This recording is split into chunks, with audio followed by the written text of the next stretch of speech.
观众朋友，我们持续来关心丹纳斯台风它的最新动态。确实呢，在刚刚11点半最新的一报，它已经增强成为了中度台风。最主要的原因啊，是因为它现在处在的环境海温高，风切也小，所以呢，它现在持续的长大长胖。近中心最大风速来到是每秒是33公尺。预估等一下呢，最快的话就是在下午1到2点，它的暴风圈会通过澎湖，而且中心通过澎湖的几率是很高的。如果你要说本岛来说的话呢，暴风圈大概是在下午2到3点有机会是笼罩台南，但它在北上的过程当中持续的摆荡，中心呢甚至也有机会碰触到我们西半部的沿海。通过雷达回波，你可以看到其他环流结构非常的扎实，尤其是东半部这一块啊，对流结构非常的完整。现在来说的话，白色闪电一点一点的地方都是在发布大雷雨及时进行的地方，包含屏东跟台东是在发布大雷雨的及时讯息啊，而且在东半部这一侧非常的肥厚。尤其在外海，你可以看到啊，这一闪一闪十字架的地方，现在雨势上都还蛮明显的。稍后呢，大概是在1-2个小时之后，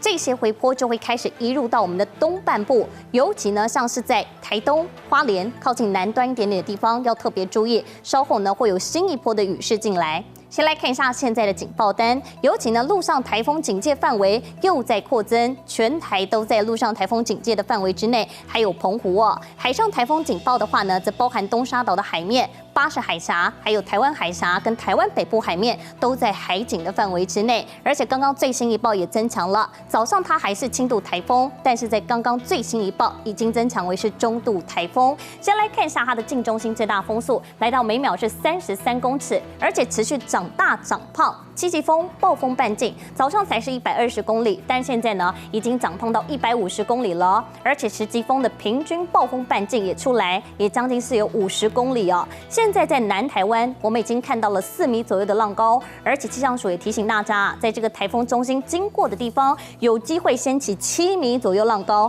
所以再度提醒，今天沿海作业一定是要避免。再来看一下这个台风暴风圈的侵袭几率，其实澎湖呢几乎是100%，甚至有机会台风中心从澎湖这个地方通过去。西半部沿海呢，暴风圈的侵袭几率现在也增加，将近是来到了70%到90%，而且它现在呢吸饱水汽已经是它最强的一个状态，预计也不排除在北上的过程当中还有机会再持续增强，甚至呢来回的摆荡，中心有机会再碰触到我们的西半部沿海。再来看看这一次的风力上面最新预估，如果以南台湾来说的话，云林到高雄平均风力来到6到9级，瞬间阵风呢是来到了12级啊。东半部地区宜兰、花莲、台东瞬间阵风呢是可以来到了8到9级，屏东的瞬间阵风有机会呢是上看到8到10级左右。所以如果以风力来说的话，达标到这个停班停课的标准，几乎就已经是有15个县市了。我们再来看看下一张，也就是总雨量上面的最新预估哦。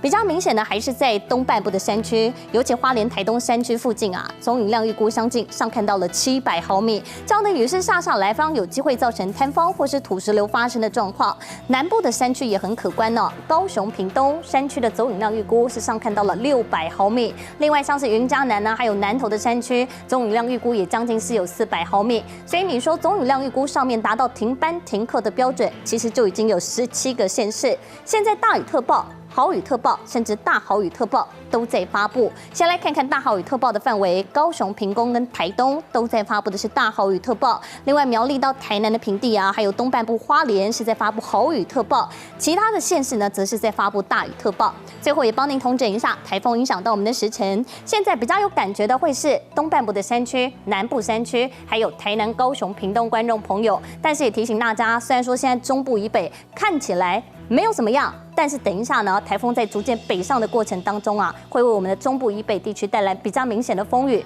尤其呢这样的雨势会一路持续到明天的白天，到明天上半天为止，整个西半部都还是容易会有一些局部较大雨势发生的机会，要到明天下半天风雨才有机会趋缓。以上是帮你掌握到台风动态，再把时间还给嘉伟。